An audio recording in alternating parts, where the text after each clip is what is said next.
Hi everyone, my name's Eleanor and I'm an ocean scientist here at Aqua. Today I'm going to be answering some of your frequently asked questions about the RBRconcerto multi-channel logger.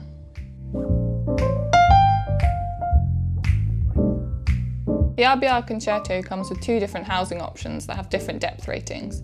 With the plastic housing option, the concerto is depth rated to 750 metres, and with the titanium housing, it's depth rated to 6,000 metres.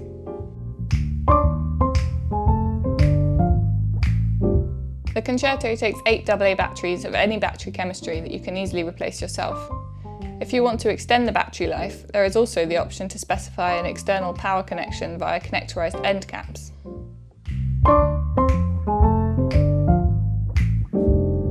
Data can be retrieved from the concerto in several ways.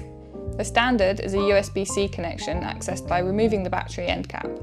It's also possible to specify an RS-232 or RS-485 connection for real-time data communication. The Ruskin desktop app facilitates either real-time or post-deployment data download.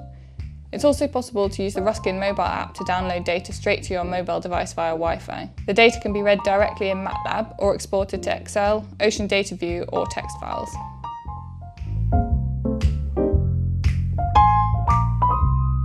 Sampling can be configured for different modes, including continuous, averaged, burst or directional, the latter of which is used for profiling upcasts or downcasts. For continuous sampling, 1, 2, 4, 8, 16 or 32 Hz rates can be selected, although slower custom rates can be configured using the Ruskin desktop software.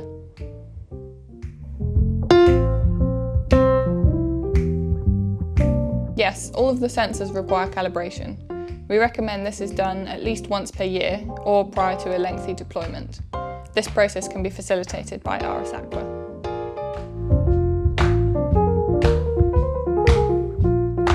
The RBRconcerto has several different optional extras available.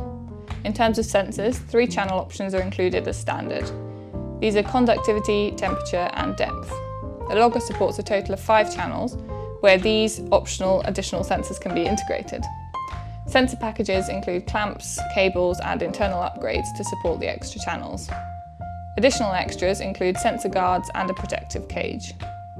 Real-time data is also an option by specifying an RS-232 or RS-485 connection. Another optional specification is the Wi-Fi module required to use the Wi-Fi data retrieval capabilities and to connect the concerto to your phone.